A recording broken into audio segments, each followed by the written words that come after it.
ያውና ይሰማል ይሰማል። ይሰማል። ማያ አንዴ ማያ የምትለዋ ከተሰማት ታናግረኝ። ሰላም ነው፣ እንዴት ነሽ? አለ ወንድ ነኝ። እንዴት ነህ ሁሱ? አለን። እሺ አንዴ እሺ፣ ትቀጥላለህ። ያውና ይታያል እዚህ ጋር ይሄ ዘፍጥረት ምዕራፍ 1 ቁጥር 1 ምን ይላል? ፊል በድኢ ኸለቀ ላሁ ሰማዋት ወልአርድ ይላል። አላህ በመጀመሪያ ሰማይና ምድርን ፈጠረ ይላል። ኦሪት ዘፍጥረት ምዕራፍ 1 ቁጥር 1 አላህ ብሎ ነው የሚያስቀኝተው። የአምላክ ስም አላህ ነው የአረቦች መጽሐፍ ላይ ከብሉይ ኪዳንም ከአዲስ ኪዳንም ከፈለግ የአዲስ ኪዳን የሐዋርያት ሥራ ምዕራፍ 2 ቁጥር 22 ላይ ምን ይላል? አላህ በኢየሱስ በኩል ድንቅና ተአምርን አደረገ ይላል። ምን ይላል እዚያ ጋር? አዩሃ ሪጃል ልእስራኤልዩን እስማዑ ሃዚህ ልአቅዋል የሱዕ ናስሪ ረጅሉን ቀድ ተበርሀነ ለኩም ሚን ቂበሊላህ ቢቁዋትን ወዐጃኢብን ወአያት ሰነዐሃ አላሁ ቢየዲህ ይላል። እናንተ የእስራኤል ሰዎች ሆይ አለ ጴጥሮስ ይችን ንግግሬን ስሙ፣ አላህ በኢየሱስ በኩል ባደረገው ድንቅ ተአምራት እያለ ይናገራል። የሐዋርያት ሥራ ምዕራፍ 2 ቁጥር 22 አውጭላቸው። አዕማል ሩሱል ጻፊ በአረበኛ የሐዋርያት ሥራ አዕማል ሩሱል አዕማል ሩሱል 2:22 አላህ በኢየሱስ በኩል ድንቅና ተአምርን አደረገለት ነው የሚለው። አላህ ነው ሲሰራለት የነበረ ያን ሁሉ ተአምራት። ምን አላችሁ? አሁን ይሄ እኔ እኮ ነገርኩህ፣ በቋንቋ ደረጃ ሊሆን ይችላል። ምናልባት መቼም አረቦች አማርኛ ይችላሉ ማለት አይቻልም። ስለዚህ በራሳቸው ቋንቋ ነው ፈጣሪያቸውን የሚያገለግሉት። 2:22 ምዕራፍ 2 ቁጥር 22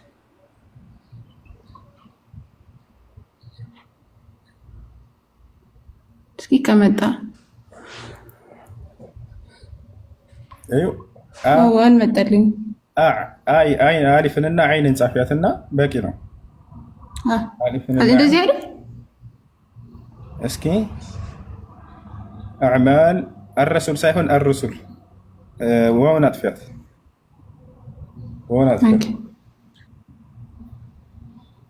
አዕማል ሩሱል ያውና ይታይሻል። ያውና እዚያ ጋ ያው የሐዋርያት ሥራ ምዕራፍ 2 ቁጥር 22 ከፍ አድርጊ፣ ወደ ላይ ከፍ አድርጊ፣ ትንሽ ወደ ላይ ኮሜንት እንትን ስለሚለው እንደሱ በቃ أيها الرجال الإسرائيليون اسمعوا هذه الأقوال يسوع الناصري رجل قد تبرهن لكم من قبل الله من يتيجها بقوات وعجائب وآيات صنعها الله بيده في وسطكم كما أنتم أيضا تعلمون إلى إيه يا ربنا مزاف قدس إلى إن أنت يا إسرائيل سويت هو يشل نجيجرين سموال بطرس የናዝሬቱ ኢየሱስ አምላክ አላህ በእርሱ በኩል ባደረገው ተአምር ለእናንተ የተገለጠ ሰው ነበር ይላል።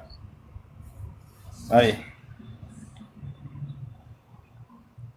እሺ ይሄን ይመስላል። እና የአረብ ክርስቲያኖች አምላክን አላህ ብለው ይጠራሉ። ለኢየሱስ ክርስቶስ አምላክ አላህ ነበር ተአምራትን ሲያደርግለት ሲሰራለት የነበረው። አላህ በእርሱ በኩል ተአምራትን አደረገ ይላል። ይሄን ይመስላል ቅዱሳን። እሺ ማያ ጥያቄ አለ? አይ እዚሁ ላይ ራሱ ማለት ነው። እሺ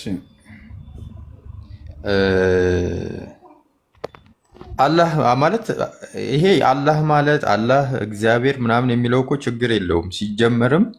እንዴት ችግር የለውም? ፈረንጆቹ ለምሳሌ እኔ በፊት ሳይ ማለት ነው። አይ የምጠይቅ ጥያቄ አለ ስለ ሃይማኖቱ በኋላ ለምሳሌ በፊት አላሁ አክበር ብሎ ሲጽፍ ከስር ጋድ ኢዝ ግሬት ብሎ ነው የሚጽፈው። ኦል አባውት ላንጉዌጅ አይደል ነው አይደለ? ሌላ ትርጉም አለው። አላህ ወይም እግዚአብሔር ማለት ችግር የለውም እያልከን ነው። እግዚአብሔር ብሎ ጠራ ነብይ አለ ከኢትዮጵያ ውጭ? እግዚአብሔር የአምላክ ስም ብሎ የሚያምን ክርስቲያን አለ?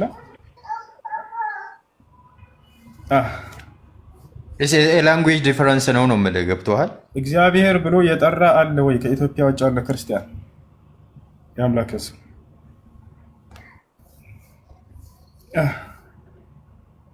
ጠንክር። በዛ አንግል ካየው ትክክል ነህ። የለም እናመሰግናለን።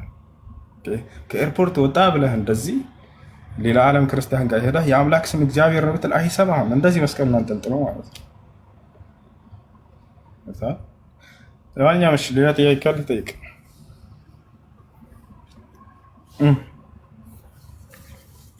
ኢየሱስ ክርስቶስ ላይ ያለህን አመለካከት ንገረኝ፣ ማወቅ ስለምፈልግ ነው። ኢየሱስ ክርስቶስ ያልገባኝ ጥያቄ ጠይቄ ዜን የእናንተንም ቁርአን እስቲ ሞር ለማወቅ እፈልጋለሁ። አይሽ ኢየሱስ ክርስቶስ ላይ ያለን አመለካከት እኛ ሙስሊሞች የተከበረ መልእክተኛ ነው፣ ነብይ ነው፣ ሰው ነው። አምላክ አላህ ሱብሓነሁ ወተዓላ የመረጠው የላከው መልእክተኛ ነው ለእስራኤል ሰዎች። በእርሱ በኩል በርካታ ድንቅና ተአምራትን አድርጎለታል አምላክ አላህ። ለምሳሌ ሙታንን የማስነሳትን ተአምር ሰጥቶት ነበር። ማየት የተሳናቸውን የመፈወስ ተአምር ሰጥቶት ነበር። ለምጽ ያለባቸውን የመፈወስ ተአምር ተሰጥቶ ነበር። መስማት የማይችሉ ድዳዎችን የመፈወስ ተአምር ተሰጥቶ ነበር። አላህ ይህም በቁርአን ላይ ሲናገር ምን ይላል? ወለቀድ አተይና ሙሳ ልኪታበ ወቀፈይና ሚን ባዕድህ ቢሩስል ወአተይና ዒሳ ብነ መርየም አልበይናት። የማርያምን ልጅ ዒሳን ወይንም ኢየሱስን በርካታ ተአምራቶችን ሰጥቼዋለሁ እያለ ይናገራል። እነዚያ የመልእክተኛነቱንና እውነተኛ ከአምላክ ዘንድ የተላከ ነቢይ መሆኑን ማረጋገጫዎች ሲሆኑ ማለት ነው። ልክ እንዲሁ በእርሱ ላይ ያለን አመለካከት በወንድ ዘር ፈሳሽ የተወለደ አይደለም። መሲሁ እንደማናችንም እናትና አባቶቻችን ተገናኝተው ሳይሆን አምላክ አላህ ሱብሓነሁ ወተዓላ ከሴት ብቻ ተአምራዊ በሆነ መንገድ በቃሉና በመንፈሱ እንዳስገኘው ይነግረናል። ገብቶሃል አይደል?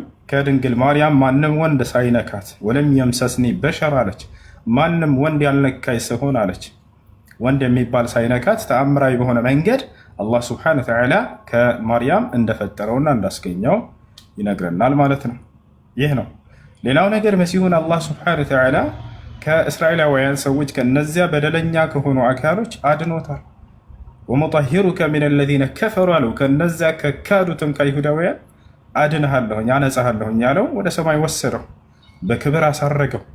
በሁለተኛው ሰማይ ላይ በክብር ይገኛል። ነቢያችን ሰለላሁ ዐለይሂ ወሰለም ስለ እርሱ ሲናገሩ ለማ ዑሪጀ ቢ ኢለ ሰማኢ ሳቢዓ እጠለዕቱ ፊ ሰማኢ ሳኒያ ፈረአይቱ ዒሳ ዐለይሂ ሰላም አሉ። ወደ ሰባቱ ሰማይ ባረግኩኝ ጊዜ በሁለተኛው ሰማይ ላይ የማርያምን ልጅ መሲሁን አገኘሁት አሉ። እርሱም ምን አላቸው? መርሐበን ቢልአኺ ሷሊሕ ወነቢይ ሷሊሕ፣ መልካሙ ወንድሜ መልካሙ ነቢይ ሙሐመድ እንኳን ወደ ሰማይ ዓለም መጣ ብሎ አቀባበል አደረገልኝ አሉ። አሰላሙ ዓለይከ ወረሕመቱላሂ ወበረካቱ፣ ሰላም ታቀረበላቸው። ወደዓሊ ቢልኸይር፣ ከአምላኬም ከአላህ ዘንድም ጥሩ ነገር እንዳገኝም ጸለይልኝም አሉ። ተቻለ። ይህ ነው። ሌላው ነገር መሲሁ በዘመኑ መጨረሻ ላይ ከሰማይ አዘ ኤንድ ኦፍ ዘዴ ደግሞ እንደሚመጣም ታምናላችሁ አይደለ? አዎ በደንብ እናምናለን። የዘመኑ ፍጻሜ ከዓለም ፍጻሜ ከመድረሱ በፊት ዳግም ወደ ምድር ይወርዳል። በዚያ በምድር ላይ የሚቆየውን ቆይታ ቆይቶ እንደማንኛውም ሰው ይሞታል። ሞት በሁሉም ሰው ላይ ተወስናልና አላህ ሱብሓነሁ ወተዓላ ኩሉ ነፍሲን ዛኢቀቱል መውት ይላል። ሁሉም ሰው እኔ ሙስሊም ፍሬንዶች አሉኝ እና ምን አሉኝ መሰለህ፣ በመጨረሻው ሰዓት ሲመጣ የሆነ ፍርድ ይሰጣል። እሱ ደግሞ የሆነ ጂኒ አለ፣ የሆነ ሰይጣን አለ። እሱን አዘ ኤንድ የሚገለውም እሱ ነው ማለት ሞር ፓወርፉል እንደሆነ ነው የነገሩኝ። እና እስቲ ንገረኝ። እንግዲህ መሲሁ የዓለም ፍጻሜ በሚመጣ ጊዜ የዓለም ፍጻሜ ይቅርታ የውመል ቂያማ ወይንም የትንሳኤዋ ቀን ሳይሆን የትንሳኤው ቀን ከመድረሱ በፊት ነው እንደማንኛውም ሰው በምድር ላይ ኑሮ። ከዚያ በኋላ ዓለም ትቀጥላለች። የዘመኑ ፍጻሜ ላይ የዛን አይደለም፣ ከመድረሱ በፊት ይመጣል ይወርዳል። የዛኔ ደጃል የሚባል አለ፣ ሐሰተኛው መሲህ ነው። ገብቶሃል አይደል? ሰይጣን ያለው እርሱን ነው፣ ሐሰተኛው መሲህ። እሱን ይገለዋል። እንግዲህ አይሁዲዎች እስካሁን ድረስ መሲሁ ይመጣል ብለው እየጠበቁ ነው። ታውቃላችሁ፣ እውነተኛውን መሲህ የማርያምን ልጅ አንቀበልም ብለው መልሰዋል አይደል? አይሁዲዎች እስካሁን ድረስ መሲሁ ይመጣል ቃል የተገባልን ብለው እየጠበቁ ነው። የዛኔ ሐሰተኛው መሲህ ይመጣል አሉ ነቢዩ ሰለላሁ ዐለይሂ ወሰለም። ትንቢትን ሲናገሩ ነቢይ ናቸውና ትንቢትን ይናገራሉ ስለወደፊቱ ስለሚመጣ። የዘመኑ ፍጻሜ ከመድረሱ በፊት ሐሰተኛው መሲህ ይነሳል ይመጣል አሉ። የኽሩጁ ደጃል ሚን አርድ ኹራሳን ፈየትበዑሁ 70,000 የሁዲ ወዐላ ሩኡሲሂም ጠያሊስ አሉ። የዘመኑ ፍጻሜ ከመድረሱ በፊት ሐሰተኛው መሲህ ይነሳል አሉ። የዛኔም አይሁዲዎች ለእኛ ቃል የተገባው መሲህ ይሄ ነው ብለው ይከተሉታል አሉ። አያቸው፣ አይሁዲዎች ለእኛ ቃል የተገባው መሲህ ይሄ ነው ብለው ይከተሉታል። አላህም የዛኔ እውነተኛውን መሲህ ከሰማይ ያወርደዋል፣ ይሄን ሐሰተኛውን መሲህንም ያጠፋዋል ብለው ተናገሩ። አያችሁ፣ አይሁዲዎች ለምንድን ነው ያንን እውነተኛውን መሲህ የማርያምን ልጅ መልሰው አንቀበልም ብለው ሐሰተኛውን መሲህ የተቀበሉበት ምክንያታቸው ምንድን ነው? ምክንያቱም አይሁዲዎች ሲጠብቁ የነበረው መሲህ ንግስናን ያቆላጥጠናል ብለው ጠብቀው ነበር። ልክ ንግስናን ለምደው ነበር በሙሴ ነቢይም ነው ንጉስም ነው። በዳዊት ነብይም ነው ንጉስም ነው፣ በነ ሰለሞን በነዚህ ለምደው ነበር። መሲሁም ሲመጣ የበላይነትን የሚያጎናጽፈን ነው ብለው ነበር። ነገር ግን የማርያም ልጅ መሲሁ ስለ ምድራዊ ስልጣን ሳይሆን ስለ ሰማያዊ ስልጣን ነበር ሲሰብካቸው የነበረው። በሰማይ ላይ እንዴት ታገኛላችሁ፣ በሰማይ ላይ እንዴት ታገኛላችሁ ብቻ ነው ትምህርቱ። እንዴ ይሄ ነው የእኛ ንጉስ ብለው ተሳለቁበት። አንተማ መልእክተኛም አይደለህም ነቢይም አይደለህም ያመጣቸውም ድግምቶች እንጂ ተአምራቶች አይደሉም ብለው አስተባበሉት። ጭራሽ እርሱን ለመግደልና ለመስቀል አሲሩ አምላክ አላህ ሱብሓነሁ ወተዓላ ያነሳው። ገብታችኋል አይደል? የሐሰተኛው መሲህ ሲመጣ ግን ምን ይላቸዋል? እኔ የዚህ ዓለም ንጉስ ነኝ ብሎ ይነግራቸዋል። ደጃል ገብታችኋል? የዛኔ ቃል የተገባህልን መሲህ አንተ ነህ ማለት ነው፣ ንግስናን የምትቆናጠጠን አንተ ነህ ይሉታል። አብረውት ይከተሉታል አይሁዶችም የዛኔ ያሉ ነብዩ ሰለላሁ ዐለይሂ ወሰለም። በዚህም ጊዜ ሳሉ አብረውት እንትን እያሉ ዓለምን እያሰሱ እያለ አላህ ሱብሓነሁ ወተዓላ ከሰማይ እውነተኛውን መሲህ ያወርደዋል። ከዚያም በኋላ ይገድለዋል አሉ። እንዴት እንደሚገድለው ሁሉ ትንቢትን ተናግረዋል። የማርያም ልጅ መሲሁ የዛኔ ከሰማይ በሚወርድ ጊዜ አሉ ነቢ ሰለላሁ ዐለይሂ ወሰለም በቀኙና በግራው ሁለት መላእክቶች አጅበውት ይወርዳሉ አሉ። ዒሳ ብቻውን አይወርድም። ከቀኙና ከግራው ሁለት መላእክቶች አጅበውት ይወርዳሉ። ወዲያውም እንደወረደ ወዴት ይሄዳል አሉ ነቢ ሰለላሁ ዐለይሂ ወሰለም? ወደ ኢየሩሳሌም ያቀናል አሉ። ሲያስተምርባት ወደ ነበረችው ሀገር ይሄዳል።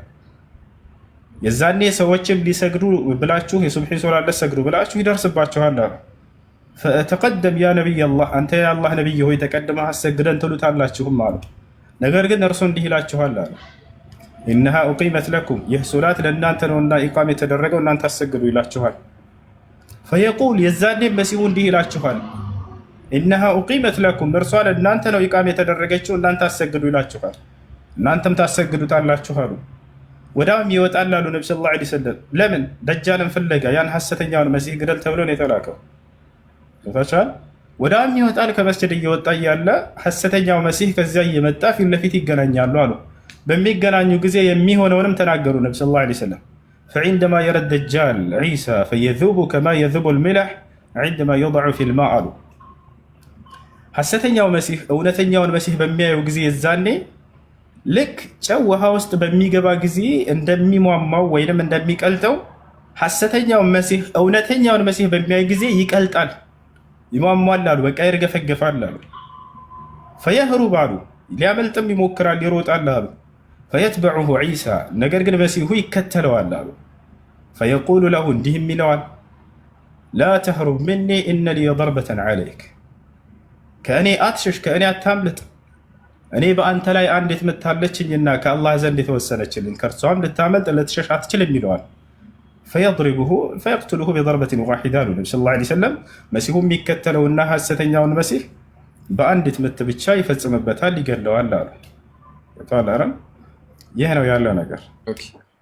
ኦኬ ቴንኪው ሁሱዬ አመሰግናለሁ። እና አንድ ሁለት ጥያቄ ብቻ ጠይቄ እወጣለሁ እና ሌላ ጊዜ ጥያቄ ሲኖረኝ እየተመለስኩኝ ጠይቀሃለሁ። ለመማር ለማስተማር ፍላጎት ካለ ማለት ነው። ኦኬ አንደኛው ጥያቄ ምንድን ነው? በኦሪጂን ደረጃ በሃይማኖት መነሻነት ደረጃ የሁለቱም የክርስቲያኑም የእስላሙም ሃይማኖት ቢሆን ከውጭ ነው አይደለ ወደኛ የመጣው ወደ ኢትዮጵያ የመጣው። ጨርስና ጥያቄ ለማለት ያው እንበለው እሺ። እና እሱ መጀመሪያ የትኛው ሃይማኖት ነበረ? አንደኛ ጥያቄ የክርስትና ሃይማኖት ነው። ክርስትና በሚለው እንያዘው፣ ፕሮቴስታንትም ኦርቶዶክስም እንያዘው እና ክርስትና ሃይማኖት ነው ወይንስ እስልምና ሃይማኖት? አንደኛ እንግዲህ ሃይማኖት መነሻቸው ከአምላክ ዘንድ መሆኑን ልናውቅ ይገባል። ሊሆን የሚመጣው ከዚያ ነው። ሃይማኖት መነሻው ከአምላክ ዘንድ የሆነ ነው እውነተኛ ሃይማኖት። ከሰዎች ዘንድ የተሰራ ሃይማኖት እውነተኛ ሃይማኖት አይደለም። እስኪ እንደው ፍትሃዊ ሆነን ከቁርአንም ከመጽሐፍ ቅዱስም እንመልከት። እውነተኛ ሃይማኖት ማለት አምላክ የደነገገው ነው ብለናል እንጂ ሰው ሰራሽ ከሆነ እኔ አልከተለውም። ይወታቻል አይደል? ሰው ሰራሽ ከሆነ አልከተለውም። አምላክ የደነገገው ሃይማኖት ፍትሃዊ ሆነን ከቁርአንም ከመጽሐፍ ቅዱስም እንመልከት። አምላክ የትኛውን ሃይማኖት ነው ደንግጌዋለሁ ብሎ የተናገረው? ከቁርአን ስንመለከት ጊዜ አላህ ሱብሓነሁ ወተዓላ ሸረዐ ለኩም ሚነ ዲን ማ ወሳ ቢሂ ኑሐን ወለዚ አውሐይና ኢለይከ ወማ ወሰይና ቢሂ ኢብራሂመ ወሙሳ ወዒሳ ይላል። እነሆ ይሄን እስልምናን ሃይማኖት እኔ ደነገግኩላችሁ ብሎ አምላክ ራሱ ይናገርለታል። ይህን ሃይማኖት ከዚህ በፊት ለኖህ፣ ለአብርሃም፣ ለሙሴ፣ ለመሲሁ ደንግጌው የነበረውን ሃይማኖት እያለ ይናገራል። በሌላ ቦታ ላይ ወጃሂዱ ፊላሂ ሐቀ ጂሃዲሂ ሁወ እጅተባኩም ወማ ጀዐለ ዐለይኩም ፊዲን ሚን ሐረጅን ሚለተ አቢኩም ኢብራሂም ሁወ ሰማኩሙል ሙስሊሚነ ሚን ቀብል ይላል። ራሱ እንደደነገገውና